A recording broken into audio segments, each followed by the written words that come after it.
너는 또 님시 아들 예후에게 기름을 부어 이스라엘의 왕이 되게 하고 또 아벨 무홀라 사밧의 아들 엘리사에게 기름을 부어 너를 대신하여 선지자가 되게 하라. 아사에게 반대하는 자를 여호와가 지킬 것이요 예후에 반대하는 자를 엘리사가 지킬 것이라.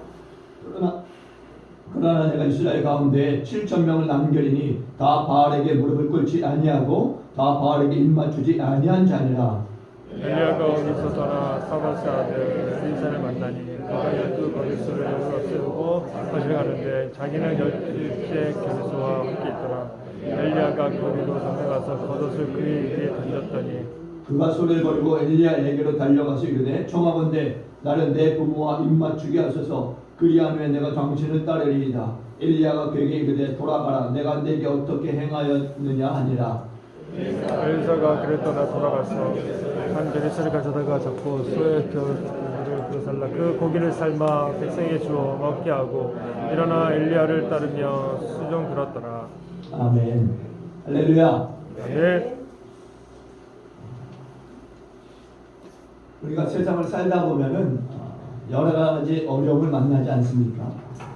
근데 가장 견디기 힘든 어려움 중에 하나가 있다면 외로움이라고 생각해요. 외로움. 아마 외로움을 느껴보신 분들 많이 있을 겁니다. 혹 지금도 외로움을 느끼시는 분들도 있을 수 있고요. 외롭다고 하는 것은 정말 참기 힘든 겁니다. 요즘 이 고독사 하는 분들이 많아요. 고독사. 홀로 계시다가 이제 돌아가시는데 아무도 모르는 거예요. 모르는 거예요. 1인 가구가 늘어나다 보니까 이런 일들이 많이 있습니다. 간혹 보니까 연예인들도 그런 분들이 계시더라고요. 홀로 지내다가 이제 고독사 하시고 그러고 나서 발견됐는데 뭐 2달 후에 뭐 3달 후에 이렇게 발견되는 분들도 있는 거예요. 만약에 우리가 뭐 가난이라든가 질병 때로는 뭐 실패의 어려움들로 인하여서 외로움을 느낀다면 그러한 때 누군가 옆에 있다라고 한다면 이 외로움은 오래가지 않습니다. 그리고 반드시 이겨낼 수 있는 외로움이라는 거예요. 그런데 망망대해 같은 그 세상에서 나 홀로 있다라고 하는 그런 생각이 있을 때 그래서 외로움을 느끼게 되면은 그 외로움이라고 하는 것은 정말 참기 힘든 그 외로움이 된다라는 거죠. 그러니까 고통을 주는 거예요. 이 외로움이. 외로움을 몇 가지로 나눌 수 있는데요. 첫째는요. 일상적인 외로움이 있어요. 일상적인 외로움. 부모 없는 이 고아가 외로운 거죠. 그런가 하면은 자녀를 잃은 그 부모가 외로운 것이고 또 뭐 자녀가 없는 부모 또한 외로운 거죠. 친구나 동료가 없이 뭐 외톨이로 살아가는 사람도 외로운 거고요. 질병이 또한 사람을 굉장히 외롭게 합니다. 병에 걸려서 오랜 시간 누워있다 보면은 점점 찾는 사람들이 줄어들게 되고 그러다 보면은 이제 나 홀로 병상을 지켜야 되는 그런 외로움에 빠지게 됩니다. 그리고 나이를 먹음에 있어도 여러분 죄송합니다. 이런 단어를 사용해서 늙는다는 것 이것도 외로움이에요. 사실 나이를 늙어가면서 점점 주위의 사람들이 멀어져가는 모습을 보게 됩니다. 그러니까 나로부터의 관심이 점점 더 멀어지는 거죠. 그래서 하나둘씩 곁을 떠나게 되는 것을 보게 됩니다. 그러니까 늙는다는 것도 외로움의 이 큰 원인이 된다는 거예요. 그 두 번째는요. 사회적인 외로움이 있습니다. 사회적 외로움. 친구도 있고 몸도 건강하고 모든 일들이 다 잘 되어져 가요. 그런데 마음이 왠지 외로워. 마음이. 많은 사람들이 주위에 있고 함께 어울리기도 하지만 왠지 그 가운데 있으면서도 외로움을 느끼는 겁니다. 근데 그 외로움이 다른 외로움보다 더 큰 거죠. 더 큰 거예요. 사실 여기 현대인들의 또 다른 그 고통이 있는데요. 사실 이 외로움이라고 하는 것은 말 그대로 나 홀로 아닙니까? 나 홀로. 나 혼자라고 하는 그 느낌에서부터 오는 그 괴로움 아닙니까? 많은 사람들과 같이 있음에도 불구하고 외롭다라는 거. 사실 현대인들은요. 많은 사람과 어울리면 어울릴수록 어찌 보면 더 외로운 생각을 많이 갖게 됩니다. 왜 그러느냐? 사실 여기 현대인들의 특징이 있는 거예요.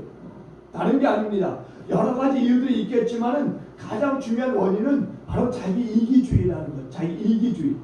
많은 사람과 어울림에도 불구하고 자기 이기주의로 인한 그 외로움, 홀로 있고 싶은 거죠. 사실은 많은 사람과 어울림에도 불구하고 홀로 있고 싶은 게 홀로. 모든 게 자기 생각 위주로 돌아가야 되는 거죠. 자기 생각 위주. 상대방의 입장에서는 전혀 생각하는 마음이 없는 거. 그래서 많은 사람들과 같이 있음에도 불구하고 사실은 단절되어 있는 거예요. 단절되어 있는 거예요. 벽에 가로막혀 있는 거죠. 그래서 외로운 거예요. 사회적인 이 외로움은 이 현대사회에 있어서 굉장히 큰 그 심각한 문제가 되어지고 있다는 거예요. 그리고 또 영적인 그 외로움이 있는 거죠. 영적인 외로움. 사실 이 영적인 외로움이라고 하는 것은요, 가장 큰 근본적인 외로움이 아닌가 생각이 되어져요. 하나님을 섬기는데 또 하나님의 일을 하는데 외로움을 느끼는 거예요. 외로움. 우리 그리스도인들에게 있어서는 가장 견디기 힘든 그 어려움이라고 한다면 이 외로움이 아닌가 생각되죠. 영적인 외로움. 오늘 본문의 이 엘리야에게서 우리는 이 영적인 외로움을 우리가 찾아볼 수 있는 거죠. 사실 엘리야는 하나님의 사람 아닙니까? 하나님으로부터 엄청난 그 위대한 그 자에게 쓰임받았던 인물 아닙니까? 그런데도 불구하고 그는 외로움을 느끼고 있었어요. 그가 살았던 그 시대의 그 왕이 누굽니까? 아합이라는 사람. 그리고 그의 아내는 이사벨이라고 하는 사람입니다. 그런데 이 사람들이 아주 독특해요. 삶이 아주 독특합니다. 사실 이 사람들의 이 배경을 좀 보게 되면 이렇습니다. 이스라엘이 이제 남북으로 나누기 이전에 이 통일 왕국에 있어서 이 마지막 왕이 솔로몬 아닙니까? 솔로몬이 20살에 이제 아버지 다윗으로부터 왕을 이어받게 돼요. 그리고 솔로몬은 지혜로운 마음을 얻기 위해서 하나님께 1,000번제를 드리겠네. 1,000번제. 그리고 이제 솔로몬이 하나님의 지혜를 받아서 이 이스라엘 백성들을 다스리게 돼요. 그런데 어느 날 문제가 있었는데 어떤 문제냐? 죽은 아들과 살아남은 한 아들에 대한 그 문제를 갖고 재판을 요청하는 여인들이 있었던 거예요. 그런데 하나님이 주신 지혜로운 마음을 가지고 이 일들을 아주 매끄럽게 잘 해결을 하게 되는 거죠. 그리고 솔로몬이 이제 아버지 다윗의 이 소원을 따라서 7년 동안의 긴 세월 동안 이제 예루살렘 성전을 이제 건축하게 됩니다. 그리고 열왕기상 8장에 보게 되면은 솔로몬이 이제 성전 봉헌을 하면서 이제 이스라엘 백성들과 함께 더불어서 굉장히 즐거워했다라고 하는 말씀이 등장해요. 하나님이 솔로몬에게 베풀어 주신 은혜가 온 백성 가운데 미치는 거죠. 그리고 솔로몬의 해마다 이제 3번씩 여호와의 성전에 이제 올라가서 번제와 감사를 드리게 됩니다. 그리고 솔로몬의 죄를 따를 자가 없는 거예요. 이 세상 가운데. 나라는 점점 더 부강해 갑니다. 말씀해 보니까 이렇게까지 얘기해요. 역대해 보니까 솔로몬 왕의 재산과 지혜가 천하의 모든 왕들보다 큰지라. 천하의 열왕이 하나님께서 솔로몬의 마음에 주신 지혜를 들으며 그의 얼굴을 보기를 원했다라고 해요. 각 나라의 위대한 그 왕이라고 할 수 있는 사람들이 솔로몬의 지혜를 듣고 또한 솔로몬 얼굴을 보기를 원했다라는 거예요. 그 솔로몬은요, 은을 돌처럼 사용했어요. 은을 돌처럼. 그리고 솔로몬이 마시는 그 잔조차도 모두가 금이었다는 거예요. 그리고 또 보니까 백향목을 뽕나무처럼 아주 쉽게 사용하는 것을 보게 돼요. 또 솔로몬의 이 군대는요, 방패를 가지고 있는데 그 방패가 금방패다 이렇게 이야기합니다. 애굽과 주변의 나라의 이 왕들이 솔로몬을 위해서 금과 은과 상아와 원숭이와 공작과 말 등을 끊임없이 보내기 시작했어요. 끊임없이. 의복과 갑옷과 향품 등 말과 노새가 넘쳐났다는 거예요. 그런데 그 대단했던 그 믿음의 사람 솔로몬이 어느 날 갑자기 타락하기 시작합니다. 나중에는 어떤 일들을 하느냐? 이방의 여인들을 이제 맞아들이기 시작해요. 열왕기상 11장에 보니까 왕의 후궁이 700명이고 첩이 300명이었다는 거예요. 그런데 후궁과 첩들이 어떤 일들을 벌이느냐? 솔로몬의 마음을 돌이키기 시작해요. 솔로몬의 마음을. 그래서 솔로몬으로 하여금 우상숭배를 하게 합니다. 우상숭배를. 후궁과 첩들이요, 솔로몬의 마음을 돌이켜서 우상숭배를 하게 만들었어요. 그리고 그리고 어느 순간부터 솔로몬은요, 마음과 믿음이 점점 더 떨어지고 더 이상 아버지 다윗과 같은 신앙생활을 하지 않았다라는 거예요. 그리고 이방신에 빠져서 이전에 예루살렘 앞에 있는 그 산에다가 산당을 만들었어요. 우상을 섬기는 산당을 만들었어요.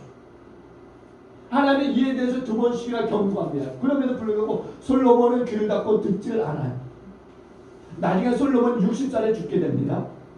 근데 솔로몬이 죽고 난 이후에 그 아들이 이제 왕이 되는데 그 아들 때 나라가 두 쪽으로 갈라지게 되는 거예요. 그래서 남유다는 이제 르호보암이 왕이 되고, 솔로몬의 아들입니다. 르호보암이 왕이 되고 이제 10지파가 이제 나누어서 북왕국 이스라엘을 세우게 되는데, 이때 애굽에서 이제 애굽으로 도망쳤던 이제 여로보암이 왕으로 추대가 돼요. 그래서 그 북왕국 이스라엘의 초대 임금이 여로보암 때로부터 이제 완전히 여호와를 떠나게 됩니다. 그리고 이제 우상 숭배의 길로 접어드는 거예요. 그 후에 이제 왕들이 이제 세워지고 죽임을 당합니다. 그렇게 해서 이제 여섯 번째 왕들까지 이제 죽임을 당한 거예요. 그러고 나서 7대 임금으로 세워진 사람이 누구냐? 바로 아합이라는 사람이야. 이 아합이라고 하는 사람이 7대 북왕국 이스라엘의 왕으로 세움을 받는 거예요. 근데 이 아합 왕이 아내를 얻는데 누구를 얻느냐? 바로 이방의 여인 이사벨을 이제 아내로 맞이하게 됩니다. 그리고 이때로부터 이제 이스라엘에 엄청난 핍박이 부어지는 거예요. 그들은 하나님의 그 선지자들을 무조건 죽이기 시작하는 겁니다. 그때 당시 엘리야도 이제 쫓기면서 이제 사는 삶을 살게 되는 거예요. 그리고 마침내 용기를 내서 이제 어떤 일을 하느냐? 바알의 제사장들과 850대 1의 그 일들을 벌이기 시작하는 거예요. 여러분이 잘 아시는 대로 이제 갈멜산에서 제단을 쌓고 나서 이제 너희들이 섬기는 신이 참신인지, 내가 섬기는 하나님이 참신인지 대결하자 라고 하고 이제 거기에 모여서 제사를 드리게 됩니다. 근데 거기에서 아주 통쾌한 승리를 이루게 돼요. 그리고 홀로 하나님께 기도함으로써 하늘로부터 엄청난 불의 응답이 이제 부어지게 됩니다. 그래서 제단에 있었던 그 재물들이 다 타버려요. 그리고 이제 주저하지 않고 그 바알의 850명의 그 바알신을 섬기는 그 제사장들을 다 쳐 죽이게 됩니다. 기송강가에 가서 끌고 가서 다 이들을 쳐 죽이게 돼요. 여기까지는 엄청난 용기와 엄청난 승리가 있었어요. 근데 그 문제가 계속적으로 이제 흘러가게 되는 거죠. 이제 이런 승리가 이제 있음으로 인해서 끝나줘야 되는데 그렇지 않은 거예요. 문제는 계속적으로 이어지는 겁니다. 이사벨이 여기에 이를 갈고서 복수를 다짐했어요. 그래서 엘리야는 다시 광야로 도망을 가게 됩니다. 홀로 광야길로 이제 도망을 가다가 이제 피곤에 지쳐서 이제 한 그루 로뎀나무 아래 앉아서는요, 하나님 앞에 이제 탄식하며 차라리 죽기를 원합니다라고 하나님 앞에 고백하게 됩니다. 이제 넉넉하다고, 더 살고 싶지 않다라고 하나님께 탄식하며 부르짖게 되는 거죠. 그래서 하나님께서 천사를 보내셔서는 이제 살려주시는데 먹을 것을 주시면서 또 어루만지면서 다시금 엘리야로 소생케 하는 일들을 하나님이 하십니다. 그래서 엘리야가 힘을 다시 얻어서 이제 자기의 능력의 한계가 여기에 다다른 거예요. 그러다 보니까 너무 힘든 거죠. 다 해보았으면 다 해보았어요. 내가 할 수 있는 일들 다 해보았어요. 하늘에서 불이 떨어지고 우상의 이 제사장 850명을 죽이는 일들까지 했어요. 그러면 이 정도면 많이들 회개하고 돌아올 것 같은데 하나님께 돌아오지 않더라는 거예요. 그런 일들이 벌어지지 않더라는 거예요. 달라진 것이 아무것도 없는 거예요. 달라지고 오히려 자기의 생명을 위협하는 일들이 더 커진 거죠. 그래서 도망 다녀야만 되는 거예요. 엘리야는요 지금 지칠 수밖에 없는 상황입니다. 이제 어찌할 수 없다라고 하는 생각이 마음에 가득한 거예요. 능력의 한계에 다다른 거죠. 여기에 그는요 외로울 수밖에 없었던 거예요. 그런가 하면 또 하나 보니까는요 그 외로움이 한 수를 생각하는 데서 오게 됩니다. 어떤 수냐? 혼자 남았다네. 혼자 남았다. 하나님을 섬기는 사람들이 아방에 의해서 다 죽고 나 홀로 남았다 이런 생각을 가지게 되는 거예요. 그리고 나 혼자 일하게 되고 나 혼자 이별하고 혼자 남았다는 거. 혼자. 그러니까 외롭다는 거예요. 그래서. 근데 여러분, 사실 여기에서 중요한 것은요, 하나님의 이 사람, 이 엘리야가 이제 외로움을 어떻게 치료하느냐, 나 혼자 남았다라고 하는 이 생각, 이 외로움을 어떻게 치료하느냐가 중요한 거겠죠. 여기에 오늘 우리의 이 관심이 있어야 되는 거예요. 오늘 우리의 이 영적인 이 외로움, 이것이 오늘 본문에 하나님의 치료법이 나와 있다라는 거예요. 오늘 하나님께서 이 영적인 외로움을 당하고 있는 이 엘리야를 어떻게 치료하고 계시는가. 먼저 보니까 하나님은요, 엘리야에게 할 일을 하라 이렇게 말씀합니다. 할 일을 하라. 하나님이 엘리야가 당한 그 영적인 그 외로움을 어떻게 치료하시느냐, 할 일을 하라고 말씀하심으로써 치료하고 계시다라는 거예요. 15절에 보세요. 15절.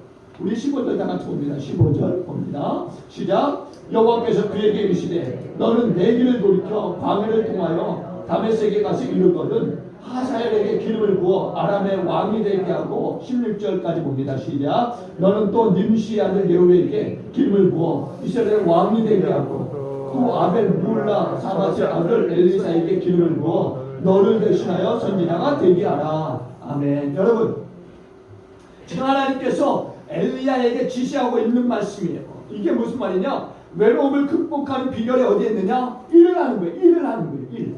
어떤 일이냐? 보니까 할 일이 이렇게 많다는 거예요. 어째서 그런데 이렇게 너가 주저앉아 있느냐라고 말씀하고 있는 거죠.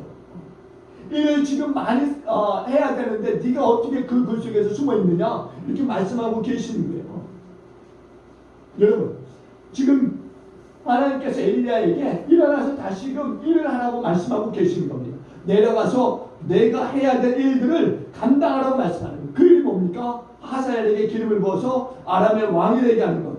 그리고 예후에게 기름을 부어서 이스라엘 왕이 되게 하는 것. 그리고 엘리사에게 기름을 부어서 선지자가 되게 하는 일을 하라고 하나님 명령하고 계신 거예요. 일을 하라는 거예요. 일을 하라는 거예요. 여러분, 우리가 일이 너무 많으면 지쳐서 이제 못하겠다 이런 얘기를 하는데 그것은 행복한 마음이라는 거예요. 행복한 생각이라는 거죠. 일이 많아서 외롭다라고 생각하는 것. 그런데 일이 없다라고 또 외롭게 생각하는 분들도 있습니다. 여러분, 보세요. 사실 외로움을 극복하는 것은요, 오히려 일을 하는 데 있다라고 하나님 말씀하죠. 일을 하지 않으니까 어떤 일들이 일어나느냐, 엉뚱한 생각들을 하게 되고 또 엉뚱한 일들을 하게 된다라는 거예요. 여러분, 지금 이제 1년 넘게 이제 코로나가 계속 진행되고 있지 않습니까? 그래서 한국교회 이 성도들이요, 온라인 예배를 이제 드리게 돼요. 근데 여러분 죄송합니다. 뭐 온라인 예배를 드리는 분들이 나쁘다 이렇게 잘못했다 이렇게 얘기하는 게 아니에요. 오해하지 마세요. 무슨 얘기냐? 온라인 예배를 드리는 데 있어서 이제 그 온라인 예배에 너무 익숙하게 드린다는 거예요. 익숙하게. 근데 그 익숙함이 어떤 일이냐? 보니까는 이제 정말 마음이 뜨거워서 온라인 예배를 드리는 게 아니에요. 간절히 사모해서 못 가니까 이제 온라인 예배를 드리는 게 아니에요. 이제는 교회 가는 게 귀찮은 거예요. 귀찮은 거예요. 그러다 보니까 온라인 예배를 드리게 돼요. 또 그 온라인 예배를 드리다 보니까 어떻게 해요? 습관적으로 드리게 돼요. 근데 습관적으로 드리다 보니까 어떤 일들이 일어나느냐? 이제 아예 안 드려버려요. 그리고 이제 또 어떻게 되느냐? 시간이 지나다 보니까 그 시간에 외로움을 달래기 위해서 가족들과 짐을 싸서 놀러 가게 되고 그런 일들을 하게 된다라는 거예요. 그래서 지금 보면은요, 뭐 백화점에 사람들이 얼마나 많습니까? 여러분 뉴스를 보신 분들이 아시겠지만은 더현대 백화점을 서울에 세워진 그 백화점에는요, 교통 대란이 일어나고 있고요, 엄청나게 많은 사람들이요 붐비고 있다라는 얘기를 들었어요. 그뿐이 아니에요. 산에 가면은요, 안양유원지도 그렇고요, 사람이 넘쳐납니다. 넘쳐나요. 없는 것 같은데 어디서 그렇게 많은 사람들이 나왔는지. 우리가 사회 속에서 만나는 어려움들이 많이 있지 않습니까? 근데 사실 지금이 영적으로 많이 어려운 것 같아요. 제가 오늘 아침에 운행을 하면서 그런 말씀을 들었어요. 한국 교회는, 아니 세계 모든 교회는 다 그런 거죠.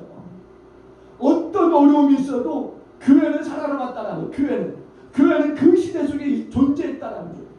전쟁이 있을 때에도 교회는 존재했다라는 거예요. 그런 어떤 핍박이 있어도 교회는 존재했다라는 거죠. 근데 코로나 때문에 사실 이건 아무것도 아닌 거예요. 코로나는 아무것도 아닌 겁니다. 우리의 마음의 상태가 어렵다라고 하는 거예요. 우리의 마음의 상태가. 이럴 때일수록 우리가 더 하나님의 일에 정진해야 될 줄로 믿습니다. 흘러가는 물은요 썩지 않는 거예요. 고여있는 물이 썩는 거죠. 이럴 때일수록 우리가 더 많이 교회를 잡고 더 많이 기도하고 더 많이 예배하고 더 많이 찬양해야 될 줄로 믿습니다. 사회가 그렇다고 해서 우리까지 그래서는 안 되는 거죠. 우리에게 맡겨진 일도 우리가 감당해야 될 줄로 믿습니다. 하나님은요 인생에게 일을 하도록, 그래서 그 일을 통해서 행복함을 느끼도록 하고 계시다라는 거예요. 특별히 우리 그리스도인들이 그러지 않습니까? 우리는 일을 하지 않으면, 하나님 일을 하지 않으면요 정말 허무에 빠질 수밖에 없는 거예요. 외로움에 찾아오고요. 그것을 잊기 위해서 우리는 다른 일을 하게 된다는 거예요. 그러니까 영적으로 우리가 외로움증에 빠져서는 안 돼요. 왜? 할 일이 너무 많아요. 영적으로 외로울 때요 하나님의 일에 더 열심을 가하는 그런 저와 여러분들에게 주의 보서 축원을 드립니다. 외로워서 일을 못하겠다? 이게 엘리야의 생각이에요. 엘리야의 생각. 근데 하나님은 정반대의 생각을 가지고 있는 거예요. 외로울수록 더 일을 하라는 거예요. 외로울수록. 아니 하나님의 일이 너무 많다라는 거예요. 근데 왜 네가 일을 안 하느냐는 거죠. 외로울수록 뒤로 지쳐 물러나지 말라는 겁니다. 우리 앞으로 나가라는 거. 앞으로. 외롭고 힘들수록 더 주일에 힘을 쓰라는 거. 열심을 내라는 거. 유별하라는 거. 유별.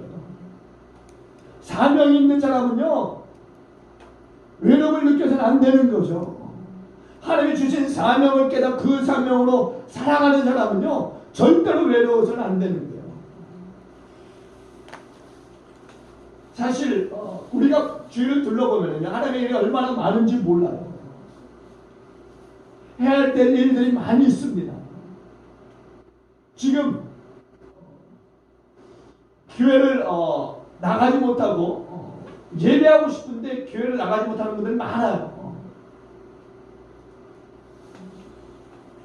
그런 분들 우리가 찾아가서 위로하고 그런 분들로 하여금 다시금 예배할 수 있도록 인도해야죠. 주위에 그런 분들이 많이 있습니다. 큰 교회 같은 경우 뭐 작은 교회도 그렇지만 뭐 번호표를 주기까지 한다라고 해요. 번호표를 줘서 예배 참석 인원들을 이제 제한하다 보니까 그러는데 또 이제 번호표를 못 받는 분들, 이런 분들은 계속적으로 예배를 못 드리게 되잖아요. 그런 분들 우리가 모시고 와야죠. 예배할 수 있도록. 주의 일들이 많이 있는 거예요. 주의 일들이 많이 있는 겁니다. 그리고 또 하나님 18절에 보니까 말씀하세요. 18절에 보니까 이렇게 말씀해요. 18절 다 같이 보세요. 18절 또 봅니다. 시작. 그러나 내가 이스라엘 가운데 7,000명을 남기리니 다 바알에게 무릎을 꿇지 아니하고 다 바알에게 입맞추지 아니한 자니라. 아멘. 여러분 지금 바알에게 무릎 꿇지 아니한 7,000명을 남겨두었다 이렇게 말씀하고 있어요.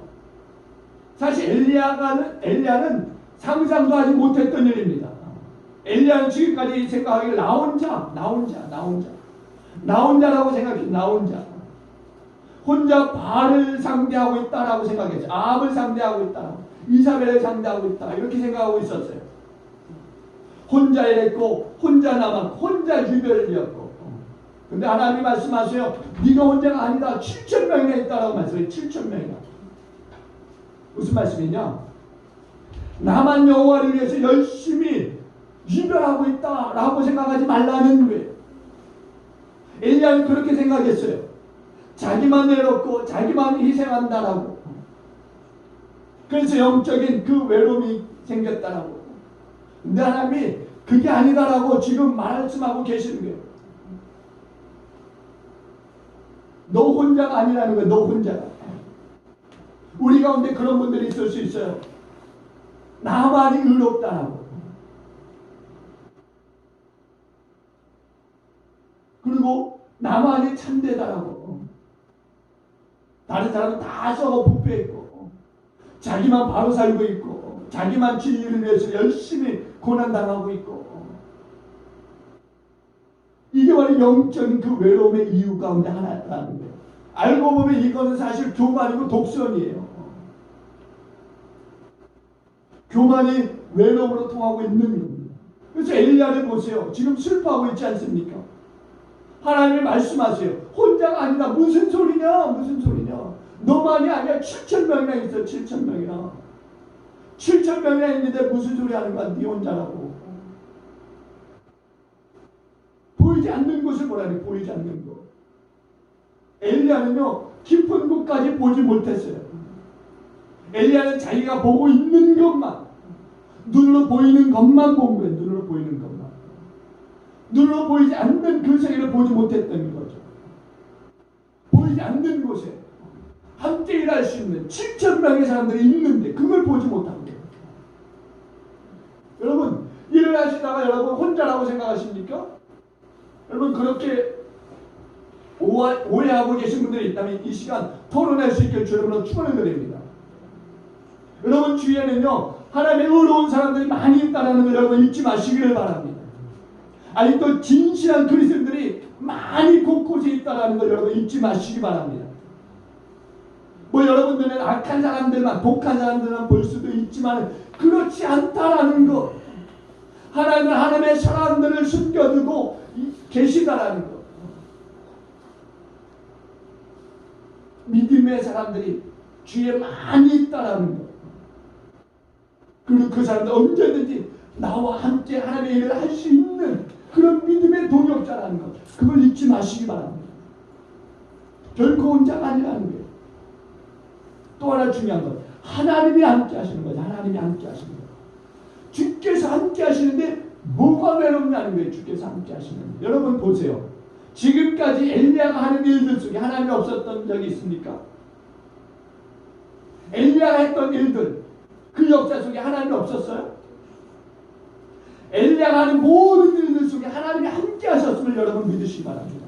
하나님이 엘리야를 붙들고 계셨던 거예요. 엘리야가 혼자 그 일들을 한 게 아닙니다. 자기 마음대로 자기의 능력으로 하나님의 그 역사를 일으켰던 게 아니에요. 하나님이 가라고 해서 갔고 하나님이 또 그 일들 속에 역사하심으로 모든 그 역사의 일들을 감당할 수 있었던 거예요. 하나님이 함께 하심으로 있었던 거죠. 그 모든 일들이. 그런데 혼자라고 이야기하는 거예요. 그건 엄청난 오해인 거죠. 하나님이 함께 하셨고 함께 하심으로 그 일들이 감당되어진 건데 왜 하나님이 함께 하시는데 홀로 왜 혼자라고? 여러분 하나님이 함께 하실 때 그 숫자라면 무한대가 되는 것을 믿으시기 바랍니다. 이래다가 무한대가 더해지면 무한대가 되는 거예요. 하나님이 더하지면은요 무한대가 되는 거예요. 무한대가. 그러니까 엘리야는요 이 진리에 대해서 까맣게 잊고 있었던 거예요. 그래서 늘상 생각해요. 혼자. 그래서 외로웠던 거예요. 혼자라고. 사도 바울이 감옥에서 이제 치유의 날을 이제 맞이하기 위해서 있을 때 사람들이 사도 바울을 다 떠났어요. 대만은 세상을 사랑해서 데살로니가로 갔고요. 그레스게는 갈라디아로, 디도는 달마니아로 갔고요. 누가만 나와 함께 있다 이렇게 이야기합니다. 이제 네로 황제로부터 핍박이 이제 극에 달하는 겁니다. 그러다 보니까 이제 이 노사도 바울만 남겨놓고 다 떠나버린 거예요. 그럼에도 불구하고 바울이 전혀 외롭지 않아요. 전혀 외롭지 않아요. 왜 그런지 아십니까? 주께서 나와 함께 하시기 때문에. 주께서 나와 함께 하시기 때문에. 아마 그 당시에 이런 찬송이 있었다면 바울이 그렇게 찬송했을 것 같아요. 주님을 찬송하면서 할렐루야 할렐루야 내 알 길 멀고 험해도 나 주님만 따라가리. 전에도 우리 주님이 함께 하셨고 이제도 주님이 함께 하시다라는 거예요. 그래서 천국 들어가도록 인도하신 분이 계신 것을 믿고서 이 환난, 이 외로움을 당당히 이기고 있는 사도 바울을 우리가 볼 수 있는 거예요. 주님이 함께 계심을 믿을 때 어떤 환경 속에서도 우리는 외롭지 않은 것을 믿으시기 바랍니다.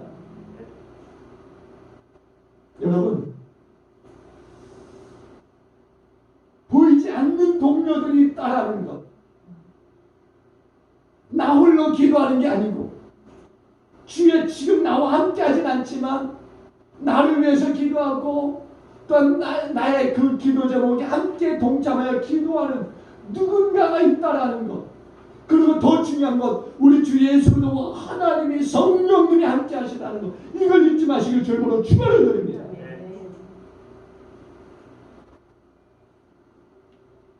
오늘 외로움을 이기는 방법은 그거예요. 우리 하나님이 함께 하십니다. 그걸 우리가 믿어야 되는 거죠. 그거 잊지 말아야 되는 거죠. 그리고 오늘 보니까 엘리사를요, 택해서 제자로 삼으라고 말씀한 엘리사를. 지금 이스라엘 선지자로 지금 엘리사를 지금 하나님이 선택하셔서 엘리야에게 말씀하고 계십니다. 19절 이하에 보세요. 19절 볼까요? 19절 봅니다. 19절 시작. 엘리야가 거기서 떠나 사밧의 아들 엘리사를 만나니 그가 12결의소를 앞세우고 밭을 가는데 자기는 12째 결의소와 함께 있더라. 엘리야가 그리로 건너가서 겉옷을 그의 위에 던졌더니 아멘. 여러분 지금 엘리사를 택해서 이제 그 후계자로 삼는 그런 모습을 우리가 볼 수 있는 거예요. 무슨 말이냐? 외로움에 대한 하나님의 또 하나의 이 처방이 있는 거죠. 여기에 외로우면은 외롭다고 불평하지 말라는 거예요. 함께 일할 자를 세우라고 말씀하고 있는 겁니다. 사실 성경을 보면은요, 엘리야의 이사에게 이 특징이 있는데 그거 뭐냐? 사실 혼자였어요. 혼자. 성경에 보면은 엘리야가 늘상 혼자 다니는 모습을 우리가 볼 수 있습니다. 아방에게 갈 때도 혼자였고요. 또 갈멜산에 설 때도 혼자였어요. 광야로 피시나에 갈 때도 혼자였고요. 그러니까 늘상 혼자였어요. 사안이 없었습니다. 그때 사안이라고 하니 뭐랄까 종이라고 그럴까요? 종이 없었어요. 그러니까 하나님은요 혼자 그렇게 힘들고 외롭게 일할 것이 아니라 함께 일할 자를 찾으라 이렇게 말씀하고 있는 거죠. 사실 이것도 굉장히 중요한 진리라는 거예요. 외로우면은요 함께 일할 수 있는 사람을 찾아야 되는 거예요.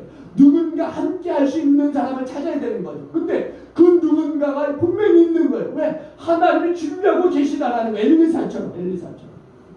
엘리사는요 평범한 농사꾼이에요. 평범한 농사꾼. 뭐 신학을 공부하고 막 사역에 뛰어난 그 능력이 있는 그런 사람이 아니에요. 특별한 사람이 아니에요. 특별한 사람. 그냥 농사꾼이에요. 농사꾼. 근데 이 농사꾼 엘리사는요 하나님이 위대한 선지자로 쓰시고자 하는 거예요. 위대한 선지자로. 그것도 엘리야의 후계자로. 여러분 하나님이 어떤 특별한 사람만 찾으시는지 아십니까? 아니에요. 바로 곁에 있는 사람. 그리고 위로를 줄 수 있는, 격려할 수 있는 사람. 그가 바로 나의 신앙의 동역자가 될 수 있다는 거 여러분 꼭 기억하시길 바랍니다. 그가 나와 함께 일할 수 있는 사람이라는 걸 여러분 꼭 기억하실 수 있기를 바랍니다. 특별히 일할 수 있는 사람을 구하는 데 있어서 그 사람들이 내게 오기만을 기다리지 마시고 그에게 가서 함께 일할 수 있도록 또한 건면할 수 있는 그런 저와 여러분이 되어질 수 있기를 바랍니다. 그러니까 함께 일함으로 외로움을 이기는 거예요. 함께 일함으로 더 큰 역사를 이룰 수 있는 거죠. 우리가 닉 부이치치라고 하는 사람을 알지 않습니까? 닉 부이치치. 이 사람이 보니까는요 한 39살 정도 된 것 같아요. 39살 지금. 그런데 이 사람에게는요 4명의 아이가 있습니다. 4명의 아이. 결혼을 했어요. 결혼해서 4명의 아이를 두고 있어요. 여러분 닉 부이치치 여러분 잘 아시죠? 태어날 때부터 팔다리가 없어요. 팔다리가 없습니다. 그러니까 머리와 몸통만 가지고 태어난 사람이에요. 팔다리 없이 몸통만 가지고 사는 삶 여러분 생각해 보셨습니까? 이거보다 비참한 삶이 어디 있겠어요? 늘 누군가에 의존해야 되고 그래서 10살밖에 되지 않는 그 나이에요. 가족들에게 너무 짐이 되는 것 부담스러워서요. 이제 자살을 시도하기까지 했어요. 물속에 그냥 자기 몸을 던져버린 거예요. 그래서 죽어버리려고 했는데 그 물속에 던진 그 상황 속에서 가족의 모습이 떠오르더라는 거예요. 그래서 물속을 나왔어요. 그러다가 청년이 된 이후에 그런 모습이 계속 이어지다 보니까는요. 뭐 남들처럼 직장을 갈 수도 없고 결혼을 한다라고 상상도 할 수 없었고 정상적인 삶을 살지 못하니까 그래서 21살에는 자신의 삶을 이제는 맞춰야겠다 이런 생각을 가진 거예요. 근데 어느 날 아버지가 이런 얘기를 하더라는 거죠. 내가 왜 이런 모습으로 태어났는지 나는 알지 못하지만 하나님 다 알고 계실 것이다. 하나님 너에 대한 놀라운 계획들, 목적들이 분명히 있을 거야. 너의 이 모습을 통해서 분명히 하나님이 이루시고자 하는 그런 계획들, 목적들이 있을 거라 이런 말씀을 하시더라는 거예요. 그래서 이 닉 부이치치가요 그 아버지의 말을 듣고서는요 용기를 얻은 거예요. 용기를. 그래서 어떤 재단을 세우느냐 사지 없는 인생이라고 하는 그런 지체장애인 그런 그 재단을 이제 기관을 세우게 되는 겁니다. 그러면서 30여 개국을 다니면서 이제 사람들에게 소망과 희망을 부어주는 거죠. 이 닉 부이치치의 이 사진들을 보게 되면 그런 사진도 있더라고요. 스카이 다이빙을 스쿠버 다이빙을 한다든가 아니면은 파도 타기, 서퍼를 한다든가 이런 스노우보드를 타기도 하고 그런 그 사진들이 많이 올라와 있어요. 그러니까 삶의 외로움을 당하고 그래서 낙심하고 좌절해서 이제 완전히 자신의 그 삶을 이제 끝으로 몰고 가는 그 사람들에게 소망을 주는 거예요. 소망을 주는 겁니다. 그러면서 이런 이야기를 해요. 하나님은 우리 각자의 삶에 엄청난 그 목적을 가지고 계십니다. 그러니까 여러분 한계를 넘어서 여러분 자유롭게 사십시오라고 그렇게 이야기하고 있어요. 여러분 우리 그리스도인들에게 있어서 이 외로움의 이 시간이라고 하는 것은요 여러분 떨쳐낼 수 있다는 거 여러분 믿으시기 바랍니다. 얼마든지 떨쳐낼 수 있으면 여러분 믿으시기 바랍니다. 왜? 혼자가 아니니까 삼위일체 하나님이 함께 하시니까. 오늘 여러분 외롭다라고 여러분 혹시나 그렇게 마음으로 그렇게 힘들어하는 분들이 있다라면은 오늘 엘리야에게 하나님이 그렇지 않다라고 말씀하시면서 준비한 사람들이 있었고 또한 너의 후계자가 있다라고 하는 사실을 하나님이 알려주심으로 인하여서 다시금 일하게 하시는 하나님을 여러분들 보시면서 여러분 다시 한번 힘을 내어서 여러분에게 맡겨진 그 일들을 힘차게 감당해가는 그런 저와 여러분 모두가 되어주시기를 주님을 간절히 축원을 드리겠습니다. 기도하십니다. 할렐루야. 좋으신 하나님 은혜와 사랑을 감사합니다. 하나님 이 코로나의 상황이 계속됨으로 인하여서 우리가 해야 될 일들에 대해서 하지 못하고 멈춰버린 상황은 아닙니까? 하나님 그럼에도 불구하고 하나님이 일하라고 말씀하고 계신 것을 우리가 깨닫게 하여 주시고 다시 한번 힘을 내서 믿음으로 맡긴 일들을 감당해 가시는 우리 모두가 되어지도록 하는 축복하여 주옵소서. 특별히 일할 수 있는 그 상황 속에서 특별히 하나님 일을 해야 되는데 동료가 없더라고 그렇게 하나님 또 기도하는 그런 성도들이 있습니까? 하나님이 분명 그 동료를 만나게 하실 것이고 일을 함께하게 하시는 것을 믿고 하나님 포기하지 않고 맡겨주신 직분과 그 사명들을 하나님 잘 감당해 갈 수 있는 우리 성도들이 다 되시도록 하나님 축복하여 주옵소서. 그렇게 인도하여 주실 것을 믿사옵고 살아계신 우리 주 예수 그리스도를 함께 축복하며 기도를 합나이다.